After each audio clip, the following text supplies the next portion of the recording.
Saiu o novo relatório gerencial do IRIM 11, o fundo da Iridium. É um fundo multi-estratégia e é o relatório de março de 2026, o tão esperado relatório gerencial do IRIM 11. Então aqui como ponto principal que eu vou passar para vocês no início do vídeo, é que o fundo ele distribuiu 0,75 centavos por cota, permanece bastante próximo do resultado caixa total do período, e ocorreu uma pequena diferença, e essa diferença ela vai ser utilizada como reserva acumulada, que é cerca de 0,03 centavos por cota.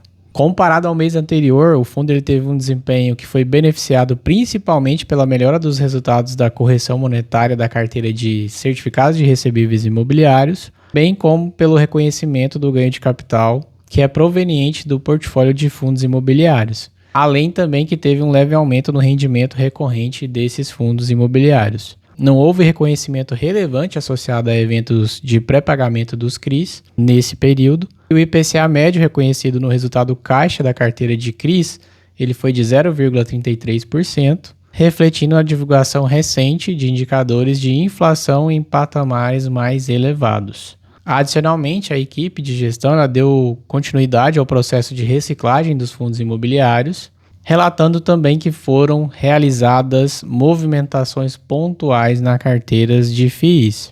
Se você gosta desse fundo imobiliário, eu peço que você se inscreva no canal, que você curta o vídeo, que você comente aí embaixo o que você está achando das movimentações do IRIM 11, se são movimentações que realmente valem a pena, ou é um processo que eles estão realizando de reciclagem um pouco demorado. Se você acredita que deveria ser mais rápido, comente aqui embaixo e deixa a sua opinião para a gente ver. Voltando aqui para a parte do relatório, os principais números, a cota patrimonial está 83,48, a cota secundária está por volta de 64,72, o dividend yield patrimonial dos últimos 12 meses foi de 11,37, já o dividend yield a mercado foi de 14,12%. A quantidade de cotas são 35.225.947 cotas do IRIM 11.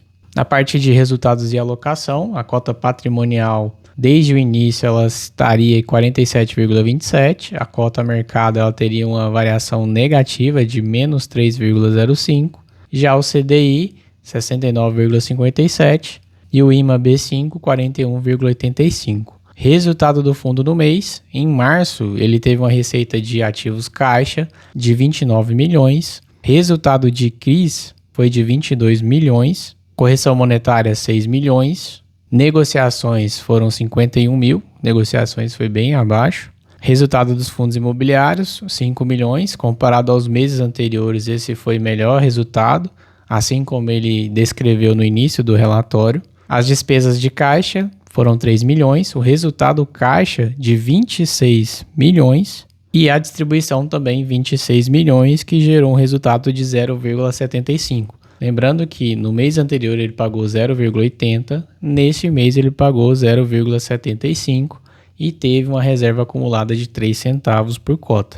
Aqui ele mostra os rendimentos mensais, então em março ele teve 0,75, fechamento de cota de 83,48, isso dá um dividend yield mensal de 0,90 e um dividend yield anualizado de 10,78%. O desempenho no mercado secundário, se você observar aqui no gráfico, o volume médio de 208,31 milhões de negociação e o preço de fechamento de R$ 64,72. Abaixo ali tem a evolução e distribuição de resultados. No mês de março, ele teve um resultado de 0,75, uma distribuição de 0,75 e não teve reserva acumulada nesse mês, somente de todo o período, de todo o semestre. É o equivalente a 7 centavos por cota.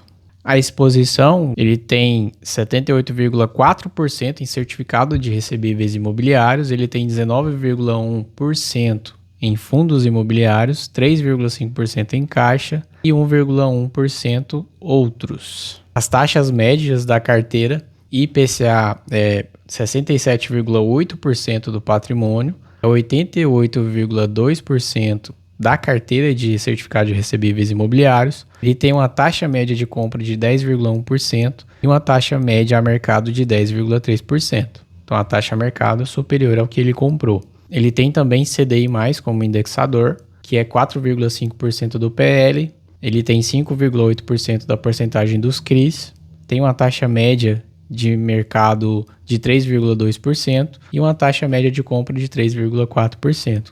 O valor que comprou é superior à taxa média de mercado atualmente. Tem GPM também, 1,9% do PL, 2,5% dos CRIs. Ele tem uma taxa média de mercado de 11,4% e uma taxa média de compra de 11,5%. Então a diferença é bem pouca. Somando tudo, ele tem um total de CRIs de 76,8% e a duração média desses contratos, desses CRIs, é de 3,46. Exposição geográfica, ele está bem diversificado em todo o país, com concentração maior na região de São Paulo. Exposição setorial, ele faz investimento no ramo imobiliário, utilities, financeiro, saúde, infraestrutura.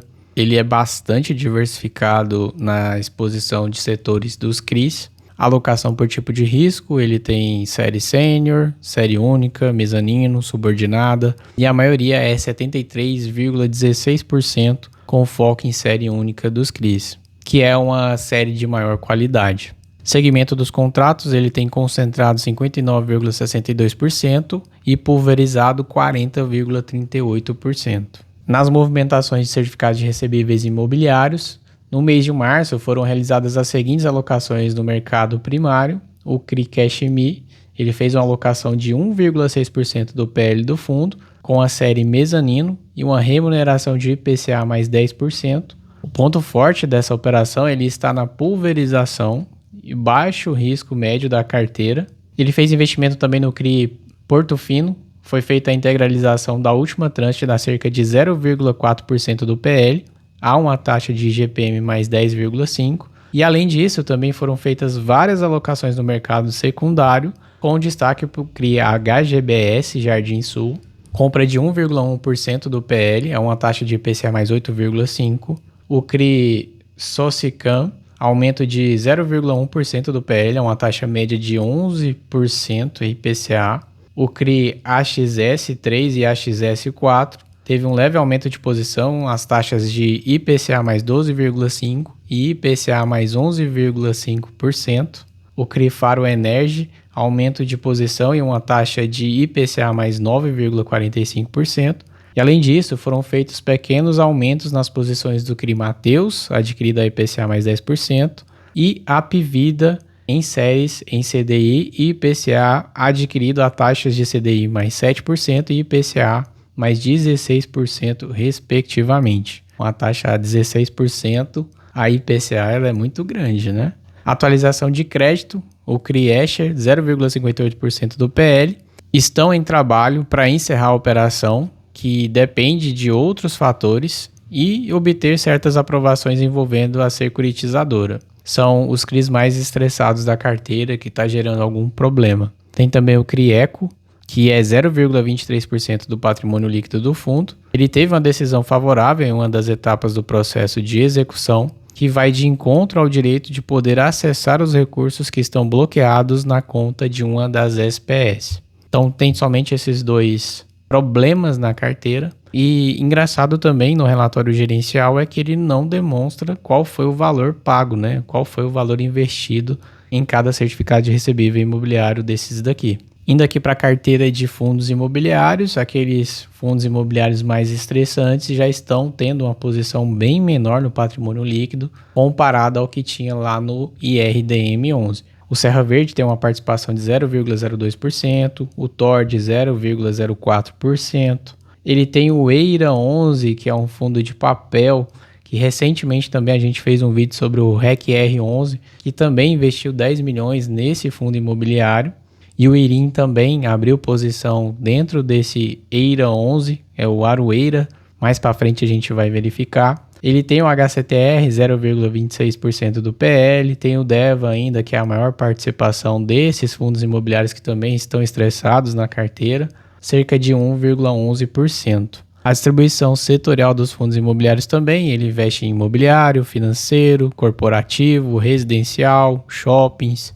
Ele também é bem diversificado no setor de fundos imobiliários. A parte de movimentação dos fundos imobiliários, no mês de março foram feitas 2 novas alocações no mercado primário, ambas envolvendo trocas de ativos.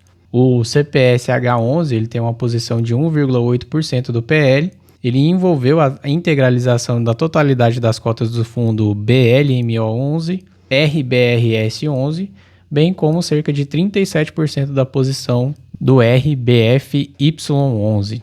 Além da operação ter gerado um ganho de capital para o fundo de cerca de 0,4 por cota, a operação ela traz uma melhora de carrego bastante interessante, uma vez que os ativos vendidos eles possuíam um dividend yield muito abaixo do que esperavam. Ele fez um investimento também no EIRA 11, foi realizada uma troca de ativos equivalente a 0,18% do PL, por meio da integralização de cotas do fundo Mirante no fundo EIRA 11. Considerando que o primeiro fundo não possui cotas negociadas em bolsa, a operação ela contribui para viabilizar a redução gradual da exposição ao ativo, uma vez que as cotas do EIRA 11 deverão ser alienadas ao longo dos próximos meses, e essa transação ela resultou ainda em um reconhecimento de um pequeno ganho de capital para o fundo.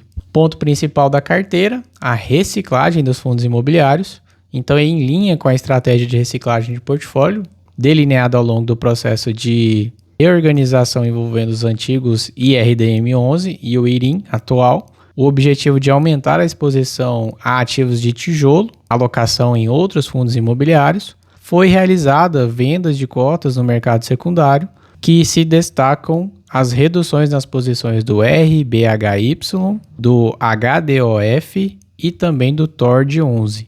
Ele destaca também que foi feito o encerramento da posição do VSLH11 e as vendas elas representam aproximadamente 0,11% do patrimônio líquido do fundo. Sobre o impacto do rendimento, as operações de troca de ativos elas acabaram gerando um resultado positivo de 4 centavos por cota, enquanto as vendas no mercado secundário tiveram um impacto negativo de 1 centavo por cota. Então, totalizando tudo isso, foi um lucro de 3 centavos por cota aproximadamente. Esse é um breve resumo do relatório gerencial de março do IRIM 11, que é o fundo da Iridium, de multi-estratégia. Se você chegou até o final do vídeo, peço que você se inscreva no canal, curta o vídeo e terão outras movimentações desse fundo imobiliário aqui. Até a próxima.